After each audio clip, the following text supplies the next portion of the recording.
बिस्मिल्लाहिर्रहमानिर्रहीम। अस्सलाम वालेकुम नाज़रीन, उम्मीद करता हूँ आप तमाम लोग खैरियत से होंगे। इस ब्लॉग की पहली खबर इंतहाई अहम खबर, इंतहाई बड़ी कंट्रोवर्सी, और इस खबर का ताल्लुक जुड़ा हुआ है राना सनाउल्लाह साहब की रिसेंट स्टेटमेंट्स के साथ कि जो मुख्तलिफ टीवी चैनल्स के ऊपर बैठकर वो इमरान खान साहब के मुतालिक देते रहे। मैंने जब वो स्टेटमेंट्स आना स्टार्ट हुई तब भी एक चीज़ कही थी कि इन स्टेटमेंट्स को अवाम ने, लोगों ने अपने अपने हिसाब से डिकोड करना है, और इसका मतलब ये लग रहा है कि राना सनाउल्लाह साहब शायद धमकी दे रहे हैं इमरान खान साहब को और उनकी सिक्योरिटी के ऊपर, और वो उस सारे मामले के ऊपर चीज़ें लोग लेकर चले गए। और इवेंचुअली वही कंट्रोवर्सी बढ़ती बढ़ती आज बुशरा बीबी साहिबा, इमरान खान साहब की अहलिया, उनकी स्टेटमेंट आई है। उन्होंने गैर रस्मी गुफ्तगू की है सहाफ़ियों से अडयाला जेल में समात के दौरान। इंतहाई अहम गुफ्तगू है, लेकिन इस गुफ्तगू के अंदर ट्विस्ट है। इस गुफ्तगू में बुशरा बीबी ने क्या कहा, उनके वकील के मुताबिक और उनकी हमशीरा के मुताबिक बुशरा बीबी ने क्या कहा, और वहां पर कौन मौजूद था जिन्होंने बुशरा बीबी का पैगाम पहुंचाया अपनी हमशीरा तक, वो मैं आपकी डिटेल सामने रख देता हूं। लेकिन सहाफ़ियों ने क्या रिपोर्ट किया और उसमें कंट्रोवर्सी क्या है, तमाम तर तफसीलात आपके सामने रख देता हूं। सिर्फ एक मिसाल देता हूं। जुबैर अली खान साहब में बहुत अच्छे सहाफ़ी हैं, इस्लामाबाद से काम करते हैं, नौजवान हैं, बहुत मेहनती हैं, बहुत अच्छी अच्छी खबरें निकाल के लाते हैं। जुबैर ने यह रिपोर्ट किया कि बुशरा बीबी ने अडयाला जेल में समात के दौरान सहाफ़ियों से गैर रस्मी गुफ्तगू करते हुए कहा कि अगर इमरान खान साहब को कुछ होता है तो इसके जिम्मेदार 3 लोग होंगे, आर्मी चीफ, DGI और जनरल फैसल, और उनको चाहिए कि वो इमरान खान साहब की हिफाजत करें। यहाँ तक बात बिल्कुल ठीक है, यहाँ पर रुक जाइए, क्योंकि इसी के अंदर ट्विस्ट है। इसी के अंदर कैसे रिपोर्ट हुआ, रियलिटी क्या थी, इसी चीज़ के अंदर ट्विस्ट है। अगला उन्होंने लिखा कि जी, उन्होंने दावा किया कि मैं जो शहद खाती हूँ इसमें कुछ मिला दिया गया है, मैंने वो सारा शहद खा लिया है, ज़िंदगी मौत अल्लाह के हाथ में है, इन चीज़ों से क्या फ़र्क पड़ता है, ये कुछ भी कर ले, ये अवाम में चलने के काबिल नहीं रहेंगे। ये बुशरा बीबी साहिबा ने सहाफ़ियों से गैर रस्मी गुफ्तगू करते हुए बात की।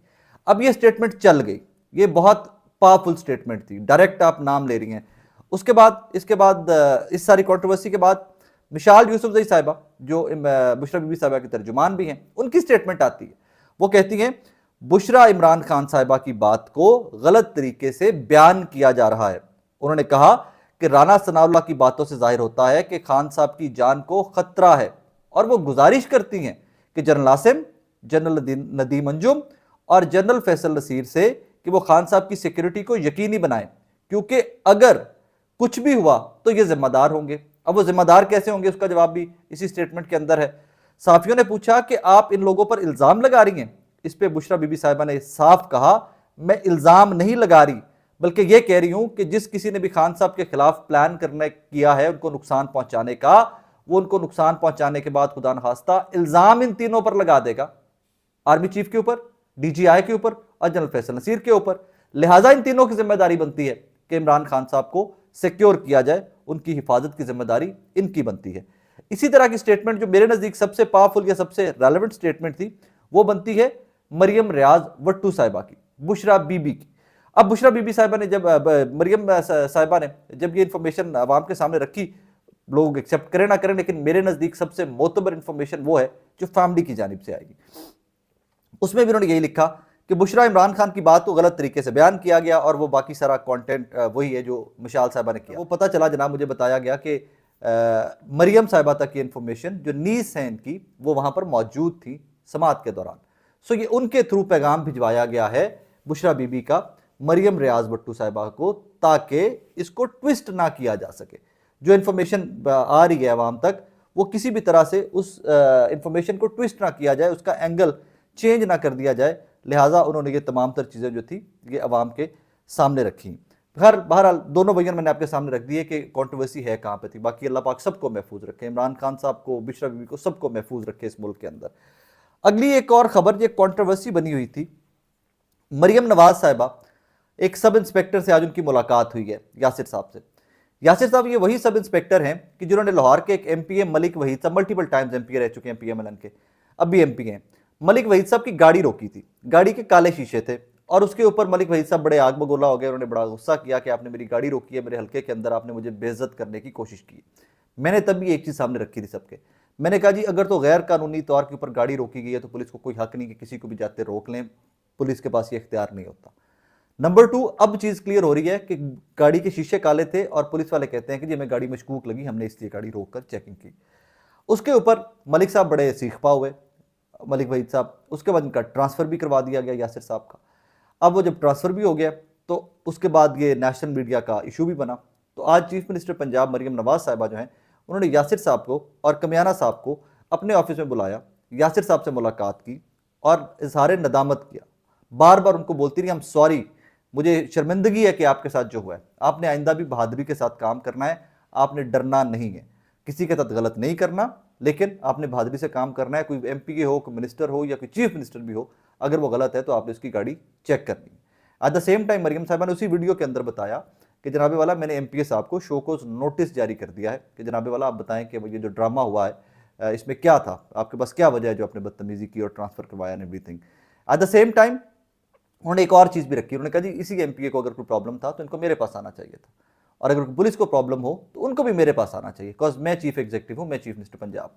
देखिए, कुछ भी हो जाए, इसके दो एंगल थे। मैंने पहले आपको अर्ज किया कि मुझे पहले इसके अंडरस्टैंड करने में थोड़ा प्रॉब्लम हुआ कि शायद पुलिस ने ज्यादती की गाड़ी रोककर, क्योंकि ये पुलिस की नॉर्म है कि जिसको दिल करता है पुलिस रोक लेती है। लेकिन वो आज यासिर साहब जो सब इंस्पेक्टर, उन्होंने क्लैरिफाई किया कि जनाब हमें गाड़ी मशकूक लगी, शीशे काले थे।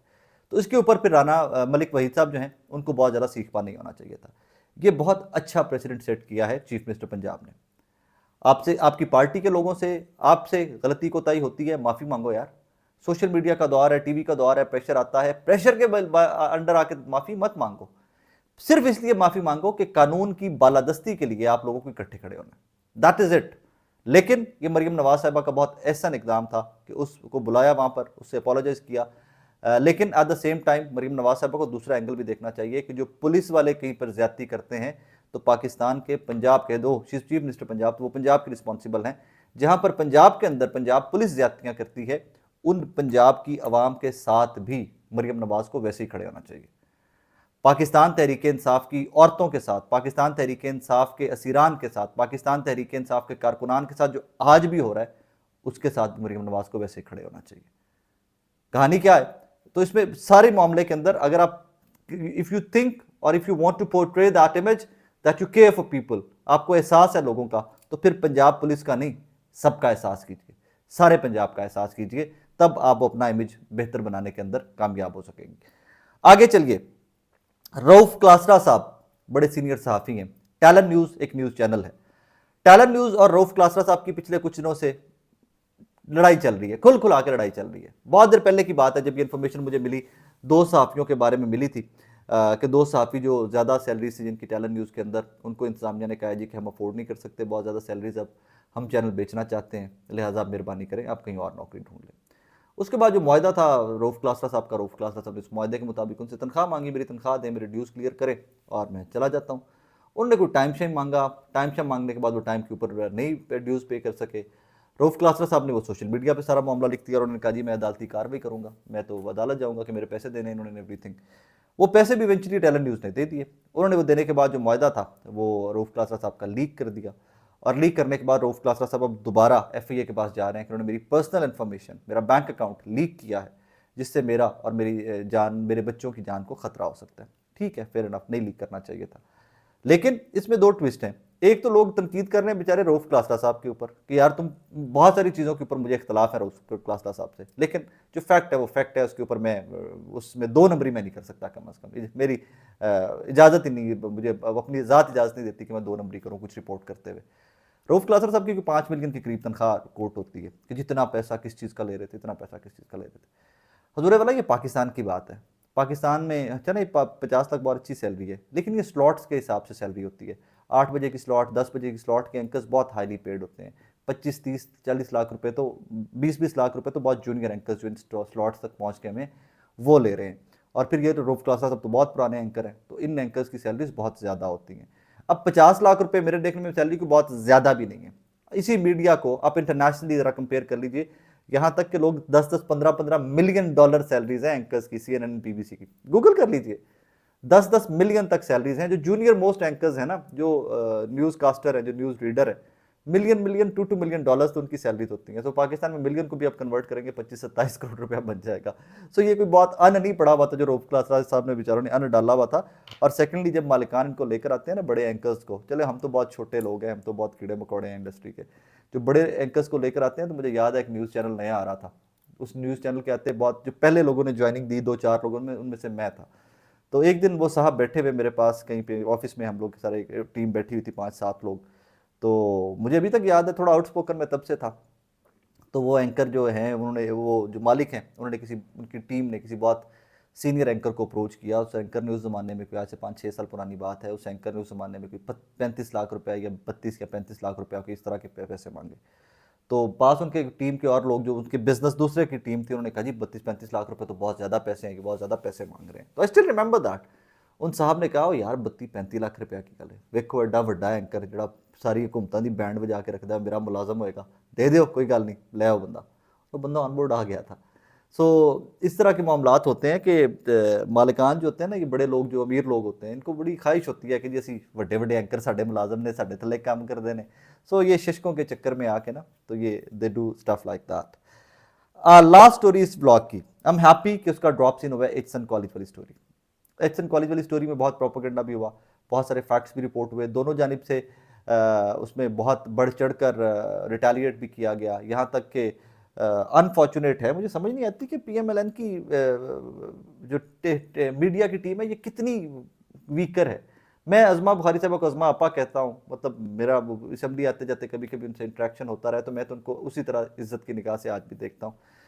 अज़मा साहिबा ने एक रिसेंट स्टेटमेंट दी थी मंसूर अली खान साहब के शो में कि जनाब उन्होंने किसी तरह जोड़ना स्टार्ट कर दिया बेचारे प्रिंसिपल को उस वाक़े के साथ कि जो प्रोपोगंडा हुआ था कि जी मरियम नवाज़ नहीं जा रही एचसन में, ये वो एंड एवरीथिंग।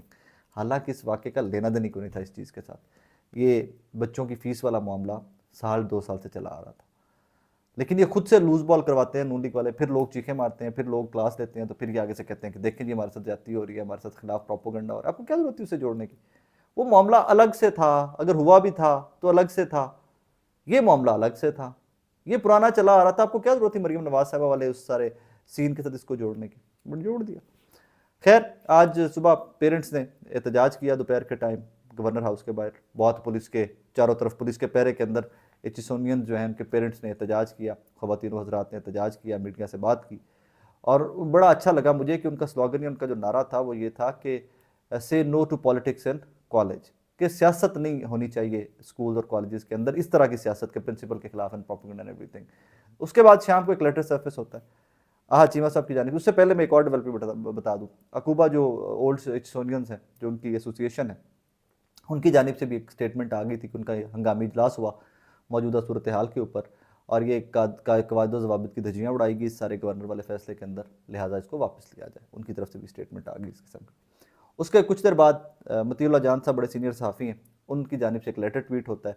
वो लेटर था चीमा साहब का, जो उन्होंने लिखा था गवर्नर पंजाब को। उन्होंने पूरा वो लिख कर सारा मामला चीमा साहब ने लास्ट जो पैराग्राफ था उसके अंदर लिख दिया कि जनाब वाला कि मैं ये फैसिलिटी, ये सहूलत जो बच्चों की फ़ीस की माफ़ी वाली है, ये अवेल नहीं करना चाहता, क्योंकि मेरे बच्चों के खिलाफ प्रोपोगंडा और वो सारा मेरी फैमिली के खिलाफ बहुत हो गया, लिहाजा मैं ये सहूलत अवेल नहीं करना चाहता।